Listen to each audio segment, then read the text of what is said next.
নমস্কাৰ। আজি ৰাতিপুৱা এটা বহুত বেয়া লগা দৃশ্য চাবলৈ পালোঁ, য'ত আমাৰ অসমৰ ল'ৰা চাৰিটা বেংগালোৰ বুলি আমি শুনিবলৈ পাইছোঁ। গতিকে সঠিক নাজানো ক'তনো। বেংগালোৰত চাৰিটা ল'ৰা এনেদৰে ৰুমৰ ভিতৰত মৃত্যু বৰণ কৰিবলগীয়া হ'ল। কেনেকে এওঁলোক মৃত্যু হ'বলগীয়া হ'ল তাৰ উচিত তদন্ত চৰকাৰে কৰিব লাগে।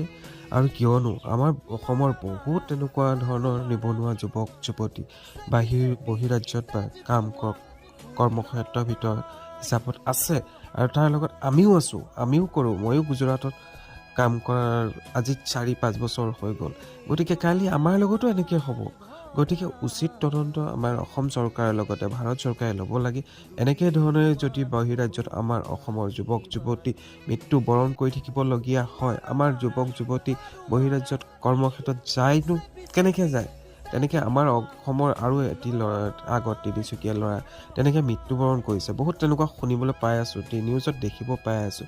গতিকে ইয়াৰ উদ্দেশ্যত সঠিক তদন্ত কৰি সঠিক বিচাৰ কৰিব লাগে আৰু তেওঁলোকৰ অন্তিম সৎকাৰ কৰিবলৈ তেওঁলোকক সৰগিতা ঘৰলৈ আনি দিয়া ব্যৱস্থা কৰিব লাগে। মোৰ চৰকাৰৰ ওচৰত এয়াই বিনম্ৰ অনুৰোধ।